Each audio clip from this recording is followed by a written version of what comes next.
एकं शास्त्रं देवकी पुत्रगीतम् एको देवो देवकी पुत्र एव एको मंत्रस्तस्य नामानि यानि कर्म्यापेकं तस्य देवस्य सेवा। આ સંસારમાં સૌથી મોટું શાસ્ત્ર હોય તો એકમાત્ર છે દેવકી પુત્રનું ગીત, એટલે કે ગીતાજી. ભગવાને જે ગીત ગાયું એ ગીતાજી છે. આ સંસારમાં સૌથી મોટો કોઈ દેવ હોય તો ભગવાન છે, દેવકી પુત્ર એક કૃષ્ણ. આ સંસારમાં સૌથી મોટો કોઈ મંત્ર હોય તો શ્રી કૃષ્ણ શરણમ મમ. અને આ સંસારમાં મોટી કોઈ જો સેવા હોય તો એ ભગવાનના નામની સેવા છે, એના જેવી બીજી કોઈ સેવા નથી. તો આ કર્મ છે, પ્રભુની સેવા છે. તો એવા પરમાત્માને આપણે સાંભળવા માટે બેઠા છીએ. તમે ભગવાનની કથા સાંભળો. આ કથા શું કામ સાંભળીએ? તો કહે છે કે પુરાણોમાં ઉત્તમ છે. પદ્મપુરાણની સાક્ષી પૂરતા એમ કહે, પુરાણેષુ ચ સર્વેષુ શ્રીમદ ભાગવતમ પરમ યત્ર પ્રતિપદમ વિષ્ણુર ગીયતે બહુધર્ષિભિ. પદ્મપુરાણમાં શ્લોક છે કે આ ભાગવતજીની અંદર એક એક પદમાં ભગવાનનો અને ભગવાનના ભક્તનો એટલો મહિમા ભર્યો છે. ભગવાનના મોઢામાંથી નીકળેલું આ ભાગવત છે.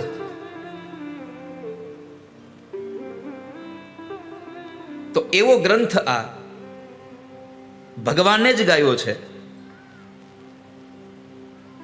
એટલાનો મહિમા એટલો મોટો છે. તમે ભાગવતની કથા સાંભળો. તો સોનું કોઈ કહ્યું, બાપજી અમે ભાગવતની કથા સાંભળો, બીજે ક્યાં જઈએ, તમે સંભળાવો. એટલે સોનુકોની પ્રાર્થનાને લઈ અને સુત નામના મહાપુરાણી એને આ ગ્રંથ કહેવા લાગ્યા. પણ એટલું કહ્યું, તમે ગ્રંથ સાંભળો, પણ કેમ? તદહમ તે વિધાસ્યામિ સાવધાનતયા શૃણુ. સાવધાન થઈને સાંભળજો, જેમ તેમ નહીં. અહીંયા આવ્યા હોય તો સાવધાન થઈને બેહવું જોઈએ. એક શબ્દ વયો ન જવો જોઈએ. અને એક વાર વયો જાય પછી હાથમાંથી આ સમય પાછો નહીં આવે. સાવધાન થઈને સાંભળો. હું તમને સંસારના ભયમાંથી છોડાવે એવી કથા કહું. જોજો હો, અહીંયા શબ્દનો પ્રયોગ કર્યો છે, સર્વ સિદ્ધાંત નિષ્પન્નમ સંસાર ભયનાશનમ. સંસારના ભયમાંથી છોડાવે એવી કથા હું તમને કહું. સંસારમાં ભય શેનો છે? મરવાનો. હું મરી જઈશ તો શું થશે? હું મૃત્યુ થઈશ, મારો મરણ આવી જશે તો શું થશે? આ એક જ ડર છે. તો મૃત્યુનો ભય મને તમને સતાવે છે, અને એ ભયમાંથી મને તમને મુક્તિ અપાવે એવો પવિત્ર ગ્રંથ એ હું તમને કહી બતાવું. તમને સાવધાન થઈને સાંભળો. પણ અહીંયા કહ્યું છે, હું તમને મૃત્યુના ભયમાંથી મુક્ત કરું, મૃત્યુમાંથી નહીં. ભાગવત સાંભળવાથી મરવું જ નહીં પડે આવું ન વિચારશો. મરવું પડશે પણ મરવાનો ડર નહીં લાગે ક્યારે. મૃત્યુનો ભય નહીં સતાવે તમને. માટે હું તમને સંસારના ભયમાંથી મુક્ત કરી દે. કાલ વ્યાલ મુખગ્રાસ ત્રાસ નિર્ણાશ હેતલે. મરવું તો પડશે, કેમ કે ભગવાન કૃષ્ણ ગીતાજીમાં લખ્યું, જાત સહી ધ્રુવો મૃત્યુ. આ સંસારમાં જેટલા પણ જન્મે છે બધાને મરવું પડે છે. જેટલાનો નામ છે બધાનો નાશ થાય છે. એમાં જરાય સંશય નથી, એક પણ વાતનો સંશય નથી એમાં. સાંભળો, હું તમને કથા કઈ બતાવું. આ સંસારમાં બધા લોકો શાશ્વત નથી, નાશવંત છે.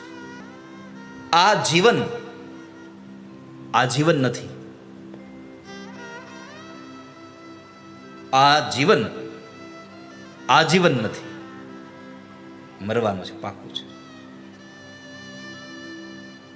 અને આ જીવન આજીવન નથી. તો એના માટે એક સૂત્ર લખી રાખો, ગમતું રાખ. ગમતું રાખ એના કરતા ગમતું રાખ. સમજાય છે? ખાલી એક સ્પેસ વધ્યો છે. ગમતું રાખ એના કરતા ગમતું રાખ.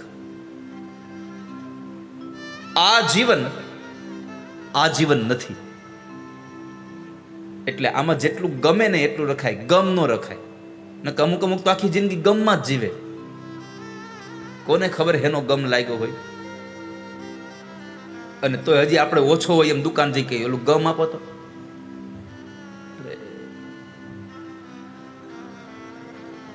પ્રભુની કથા છે. પ્રભુની કથાથી મને ને તમને મૃત્યુનો ભય છૂટી જશે. મરને સે સબ જગ ડરા, મેરે મન આનંદ, કબ મરિયો કબ મિલિયો પૂર્ણ પરમાનંદ. કેવી કથા છે.